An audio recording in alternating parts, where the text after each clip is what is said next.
পর্ব 588। গুপ্ত কক্ষ। কুণাল, এখনই প্রিয়াঙ্কাকে নিয়ে গাড়ি থেকে নেমে আয়, তাড়াতাড়ি তাড়াতাড়ি। চোখের সামনে সেই হাড়হিম করা দৃশ্য দেখে আর নিজেকে সংযত করতে পারল না নীল। বুম! নীলের কথা শেষ হতে না হতেই এক ভয়ানক আওয়াজ শোনা গেল।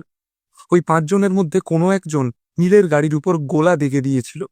কোনো রকমের লাফিয়ে পড়ে নিজের প্রাণ রক্ষা করল নীল। ঈশ্বরের অশেষ কৃপা যে কুণাল আর প্রিয়াঙ্কা গাড়ি থেকে নেমে আসার জন্য তৈরিই ছিল। নীলের নির্দেশ পেতেই সঠিক সময় মতো গাড়ি থেকে বেরিয়ে আসতে পেরেছিল তারা। তবে বিস্ফোরণের অভিঘাত এতই কঠিন ছিল যে নীলের গাড়িটা মুহূর্তের মধ্যে বস দুনিয়া যার বসে। এই সিরিজের সকল পর্ব দেখতে ফেসবুকে টাইপ করুন প্রিমিয়াম স্টোরি এবং সবার আগে ভিডিও পেতে ফলো করে সাথে থাকুন। দাউ দাউ করে জ্বলতে শুরু করেছিল, আর অল্প বিস্তর আহত হয়েছিল কুণাল আর প্রিয়াঙ্কাও। রাতের কালো আকাশ বিস্ফোরণের সাদা ধোঁয়ায় ঢেকে গিয়েছিল। তবে অদ্ভুত ব্যাপার, এত বড় বিস্ফোরণ হওয়া সত্ত্বেও ওই 5 জনের গায়ে একটা আঁচড় পর্যন্ত লাগেনি। তারা এখনও নীলের গাড়ির সামনে একইভাবে দাঁড়িয়ে তার দিকে এক দৃষ্টে তাকিয়ে রয়েছে। এই মুহূর্তে নীল ঠিক বুঝে উঠতে পারছিল না যে তার কি করা উচিত। তবে তার মাথার মধ্যে অজস্র কথা ঘুরপাক খাচ্ছিল। ওই 5টা ছায়ামূর্তির দিকে বেশ অনেকক্ষণ ভালো করে তাকিয়ে থাকার পর নীল বুঝতে পারল যে তারা কালো মাস্কে মুখ ঢেকে এসেছে। তাদের চোখ দুটো ছাড়া মুখের আর কোনো অংশ দেখা যাচ্ছে না। লোকগুলোর চোখে অপরিসীম ঘৃণা। নীল বেশ বুঝতে পারল যে এই লড়াই ভীষণ কঠিন হতে চলেছে। কুণাল আর প্রিয়াঙ্কা এখনও মাটিতে পড়ে রয়েছে। কোনোরকমে নিজেদেরকে সামলে মাটি ছেড়ে উঠে দাঁড়ানোর প্রাণপণ চেষ্টা করে চলেছে তারা। এত রাতে রাস্তায় এই পরিস্থিতির সম্মুখীন হয়ে একলা মেয়ে প্রিয়াঙ্কা ভয়ে জবুথবু হয়ে গিয়েছিল। ভয়ের চোটে কুণালের হাতটাকে শক্ত করে ধরেছিল সে। তোমরা বোধহয় এইবার নিজেদের সীমা ছাড়িয়ে যাচ্ছ, তাই না? গম্ভীর মুখে লোকগুলোর দিকে তাকিয়ে বলল নীল। নিজের গাড়ি নিয়ে নীলের বিন্দুমাত্র চিন্তা না থাকলেও এই যে সময়টা তার নষ্ট হচ্ছে, এটা নিয়ে প্রচণ্ড বিরক্ত হচ্ছিল সে। যত বেশি সময় নষ্ট হবে ততই আদ্রিতার বিপদ বাড়বে। তোমরা কারা? আমাকে সব সত্যি কথা খুলে বলো। মরতে আমি ভয় পাই না, কিন্তু মরার আগে উল্টো দিকের মানুষটার পরিচয় সম্পর্কে একটা পরিষ্কার ধারণা অন্তত আমার থাকা উচিত। নীলের গলায় রাগ যেন উপচে পড়ছে। নীল সমস্ত রকমভাবে চেষ্টা করার পরেও ওই 5 জন লোক নীলকে এক ফোঁটাও পাত্তা দিল না। কথায় বলে, যারা কম কথা বলে তারা বেশি ভয়ঙ্কর হয়। কোনো রকম পূর্ব প্রতিক্রিয়া ছাড়াই তারা সরাসরি আক্রমণ করে। আর ঠিক এই কারণেই ওই 5 জন লোককে একটু ভয় করছিল নীলের। ওদিকে তখন মল্লিক গ্রুপ অফ ইন্ডাস্ট্রিজের পরিবেশে ব্যস্ততার গন্ধ। ঘুম ভেঙেই কোনো রকমে অফিসে পৌঁছে গিয়েছিল পৃথা, আর তার অফিসে জমেছিল কাগজের পাহাড়। কলকাতার প্রায় সমস্ত অভিজাত পরিবার নীলের সন্ধি প্রস্তাবে সাড়া দিয়েছিল, আর প্রত্যেকের তরফ থেকেই নিজেদের কোম্পানির আর্থিক লেনদেনের স্পষ্ট খতিয়ান ইতিমধ্যেই জমা পড়ে গিয়েছিল। এই মুহূর্তে অফিসটাকে দেখে ব্যাংক বলে ভুল হতে পারে। চারপাশে শুধু কাগজ আর কাগজ। সমস্ত কন্ট্রাক্টের ন্যূনতম মূল্য অন্তত 100 কোটি টাকা। সব কাজ ভালোভাবে হয়ে গিয়েছিল, আর প্রয়োজন মতো সাহায্যও ইতিমধ্যে আসতে শুরু করেছিল। নীল নিজে হয়তো স্বপ্নেও কখনো ভাবেনি যে মুহূর্তের মধ্যে তার একটা সন্ধি প্রস্তাবে টাকার এমন বন্যা বইতে পারে। তবে পৃথা বা তার অফিসের লোকেদের এই সমস্ত কাগজে বা টাকা পয়সায় কোনো আগ্রহ নেই। তাদের প্রত্যেকের চোখ এখন ফোনের দিকে, আর তারা প্রত্যেকে আদ্রিতা সম্পর্কে যে কোনো রকম তথ্য উদ্ধার করতে নিরলস চেষ্টা করে চলেছে। নিজেদের সমস্ত লোককে কাজে লাগিয়ে দিয়েছিল পৃথা, অর্জুন আর নিখিল। মাত্র 4 ঘন্টার ভেতরে আদ্রিতাকে অপহরণ করা হয়েছে, আর এখনো পর্যন্ত একটাও সূত্র পাওয়া যায়নি। মনে হচ্ছে নীলের বউকে অপহরণ করার পরিকল্পনা ওরা অনেক আগে থেকেই করে রেখেছিল, শুধু ছিল একটা সুযোগের অপেক্ষায়। গম্ভীর মুখে বলল অর্জুন। তোমার মনে হচ্ছে না যে পুরো ঘটনায় প্রচণ্ড অদ্ভুত কিছু একটা রয়েছে? স্বগতোক্তির মতো করে বলে উঠল পৃথা। সত্যি কি সেরকম অদ্ভুত কিছু আছে? আমার তো পুরো বিষয়টাই একদম জলের মতো পরিষ্কার বলে মনে হচ্ছে। ব্যস্ততার মধ্যেই জবাব দিচ্ছিল নিখিল। সে সমস্ত কাগজপত্রের দিকে নজর রাখছিল, কর্মচারীদের সঙ্গে কথাবার্তা বলছিল, আবার রাহুল বাসুর কোম্পানির লেনদেনের বিষয়টাও দেখাশোনা করছিল। আজ পার্টিতে অদ্ভুত ঘটনা তো ঘটেইছে। কলকাতার সমস্ত অভিজাত লোকেরা আসলেও একজন কিন্তু আসেনি। আমার মনে হয় না সন্দেহের তালিকা থেকে তাকে বাদ দেওয়াটা উচিত হবে। একটু ইতস্তত করেও শেষ পর্যন্ত বলেই ফেলল পৃথা। সে আসলে বুঝতে পারছিল না যে তার যা চিন্তা ভাবনা সেটা সবার সামনে খুলে বলাটা উচিত হবে কিনা। তুমি কুশলের কথা বলছো, তাই না? সাথে সাথে বলে উঠল অর্জুন। একদম ঠিক। আমি কিছুতেই বুঝতে পারছি না যে কুশলকে নীল পার্টিতে ডাকলো না কেন। নীল আবার ওকে অন্য কোনো কাজে পাঠায়নি তো? শূন্য চোখে মাথা তুলে বলল নিখিল। আসলে পৃথা আর নিখিল দুজনের মধ্যে কেউই জানে না যে অর্জুনের আক্রমণকারী হলো আসলে কুশল নিজে। কথাটা অর্জুন শুধুমাত্র নীলের কাছে বলেছিল, তাই কুশলের অনুপস্থিতি এভাবে ব্যাকুল করে তুলেছিল পৃথা আর নিখিলকে। অর্জুন নীলকে সবটা খুলে বলেই নিজের দায়িত্ব সেরেছিল। তারপর নীল আর কুশলের মধ্যে কি ঘটেছে সে কথা সে নিজেও জানে না। কথাবার্তার পর একবার নিজেদের মধ্যে দৃষ্টি বিনিময় করল পৃথা আর অর্জুন। দুজনের চোখেই তীব্র আশঙ্কা। তোমরা কি একটা জিনিস খেয়াল করেছ? আমি জানি না ব্যাপারটা ঠিক কবে থেকে শুরু হয়েছে, কিন্তু নীল আর কুশলের মধ্যে সম্পর্কটা একটু যেন ছাড়া ছাড়া গোছের হয়ে গেছে। এখন তো কুশল আর আমাদের সঙ্গেও কথা বলে না। এরপর নিখিল আর কিছু বলল না, কিন্তু পৃথা আর অর্জুন দুজনেই তার কথার মানেটা বেশ বুঝতে পারল। হয়তো আমরা যেমনটা ভাবছি তেমনটা নয়, তবে নীল আর কুশলের মধ্যে একটা ঝামেলা তো নিশ্চয়ই হয়েছে। আবার বলে উঠল পৃথা। পৃথা আর নিখিলের কথা শুনে অর্জুনের মুখের ভাব এতক্ষণে সম্পূর্ণ বদলে গিয়েছিল। তার বারবার মনে হচ্ছিল যে এই সমস্ত কিছু তার জন্যই ঘটছে। হয়তো নীলকে তার সত্যি কথাগুলো খুলে বলা উচিত হয়নি, কিন্তু নীল নিজেও তো কুশলকেই সন্দেহ করছিল।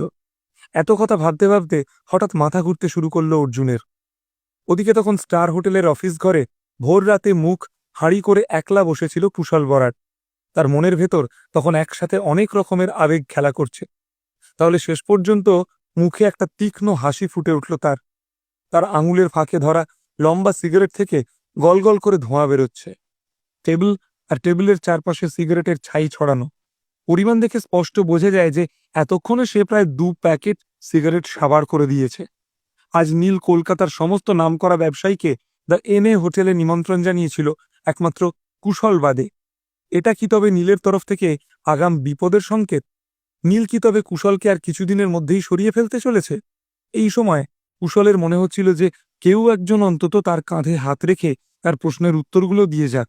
সকালের প্রথম আলো ঘরের জানালা দিয়ে উঁকি মারতে শুরু করেছে। শহরের লোকেরা যে যার ঘুম ভেঙে নতুন একটা দিন শুরু করতে চলেছে। গতকাল কি হয়েছে বা আগামীকাল কি হবে কেউ জানে না।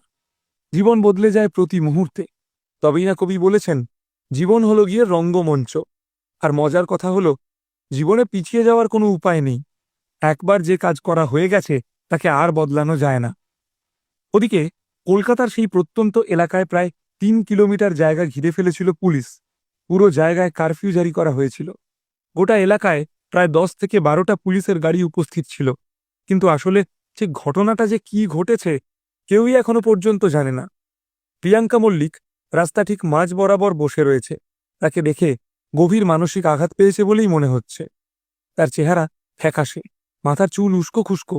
কোনো মতেই তাকে দ্য এনএ হোটেলের ম্যানেজার বলে মনে হচ্ছে না। প্রিয়াঙ্কা একজন সাধারণ মানুষ। গতরাতে হয়তো সে এমন কিছু দৃশ্য দেখেছে যে সারা জীবনেও সে ভুলবে না। একটা জীবন্ত লাশের মতো রাস্তার মাঝখানে বসেছিল প্রিয়াঙ্কা। দেখে মনে হচ্ছিল তার শরীরে বুঝি প্রাণ নেই। প্রিয়াঙ্কা যেখানে বসেছিল তার থেকে প্রায় 100 মিটার দূরে একটা ঝোপের মতো জায়গা পুরোপুরি ধ্বংস হয়ে গিয়েছিল। কয়েকটা গাছে তখনও আগুন জ্বলছিল। ওই 5 জন লোক দুর্বল হয়ে পড়েছিল মাটিতে। কেউ একজন তাদের হাত পা ভেঙে তাদের মারাত্মকভাবে আহত করেছে। তাদের শরীরগুলো যন্ত্রণায় নীল হয়ে গিয়েছে। নীল নিজের শরীর থেকে ধুলো ঝেড়ে এগিয়ে গেল সেই 5 জনের দিকে। তারপর তীক্ষ্ণ দৃষ্টিতে চেয়ে রইল দলের মাথার দিকে। এই 5 জন নীলের জন্য সবচেয়ে শক্তিশালী প্রতিপক্ষ প্রমাণিত হয়েছিল। এর আগে নীল এরকম যোদ্ধাদের মুখোমুখি কখনো হয়নি। নীল আর সেই 5 জনের মধ্যে প্রায় 3 ঘন্টা লড়াই চলেছিল, আর সেই লড়াইতে প্রতিপক্ষকে নীল এমন কিছু কায়দা ব্যবহার করতে দেখেছিল যেগুলোর কথা সে আগে ওই প্রাচীন পুঁথিতে পড়েছে। এক একজন যোদ্ধাকে কুপকাত করতে যথেষ্ট বেগ পেতে হয়েছিল নীলকে। এ লড়াই তার জন্য একেবারেই সহজ ছিল না। নীলের স্পিরিচুয়াল এনার্জি পুরোপুরি তলানিতে এসে ঠেকেছিল।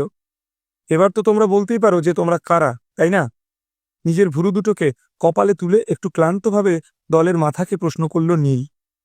নিজের শরীরে স্পিরিচুয়াল এনার্জি সম্পূর্ণভাবে ব্যবহার করে ফেলার পরে আপাতত একটু দুর্বল হয়ে পড়েছিল সে। আমরা ইন্ডিয়ান অ্যালকেমি গ্রুপের capital empire branch hidden dragon হল থেকে এসেছি।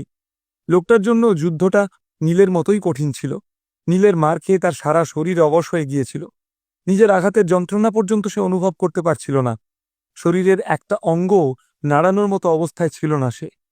হিডেন ড্রাগন হল? চমকে উঠল নীল। লোকগুলো নীলের চোখের সামনে মাটিতে পড়ে কাতরালেও এই মুহূর্তে নিজের মাথাটাকে নিজেই দেওয়ালে ঠুকে দিতে ইচ্ছে করছিল তার। হিডেন ড্রাগন হল হলো এমন একটা প্রতিষ্ঠান যার কথা নীল আগে কখনো শোনেনি। এই প্রতিষ্ঠান ইন্ডিয়ান অ্যালকেমি গ্রুপের অংশ হলেও তাদের শক্তি আর ইন্ডিয়ান অ্যালকেমি গ্রুপের বাকি লোকেদের শক্তির মধ্যে আকাশ পাতাল তফাৎ। নামটা শুনলেই বোঝা যায় যে লোকগুলো ড্রাগনের মতো শক্তিশালী। এই পাঁচজন হয়তো ওই প্রতিষ্ঠানের সবথেকে দুর্বল সদস্য। দুর্বলদেরই এত শক্তি হলে সবলরা কতটা শক্তিশালী হবে ভেবেই গায়ে কাঁটা দেয়। এরকম কোনো প্রতিষ্ঠানের কথা তো আগে কোনোদিনও শুনিনি। তোমাদের দলে কতজন লোক আছে? গম্ভীর মুখে লোকটাকে আবার প্রশ্ন করল নীল। হিডেন বস দুনিয়া যার বসে। এই সিরিজের সকল পর্ব দেখতে ফেসবুকে টাইপ করুন প্রিমিয়াম স্টোরি এবং সবার আগে ভিডিও পেতে ফলো করে সাথে থাকুন। ড্রাগন হল ইন্ডিয়ান অ্যালকেমি গ্রুপের একটা গুপ্ত প্রতিষ্ঠান। ওখানে সেই সমস্ত লোকেদেরকেই জায়গা দেওয়া হয় যারা স্বভাবে প্রচণ্ড নিষ্ঠুর আর নিজেদের মাস্টারের কথা অমান্য করতে অভ্যস্ত।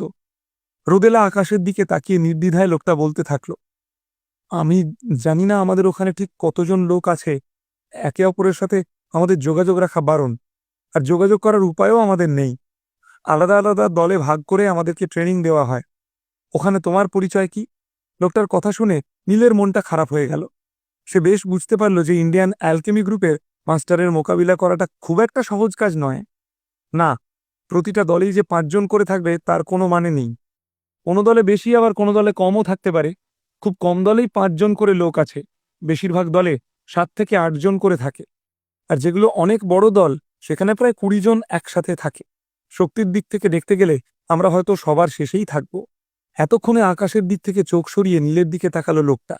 আমি জানি যে তুমি খুব শক্তিশালী নীল, কিন্তু তাও তোমাকে মনে করিয়ে দিই, এই পৃথিবীতে ক্ষমতার পাশা যে কোনো সময় পাল্টে যেতে পারে। আর তুমি ইন্ডিয়ান অ্যালকেমি গ্রুপের সামনে কিছুই না। তাই ওদের বিরুদ্ধে লড়াই না করে চুপচাপ ওদের কথা মেনে নিলেই তোমার ভালো। কড়া গলায় বলতে শুরু করলো লোকটা। নীলের কি সত্যি ইন্ডিয়ান অ্যালকেমি গ্রুপকে ভয় পাওয়ার মতন কিছু আছে? কুশল বরাটে শেষ পর্যন্ত কি হবে?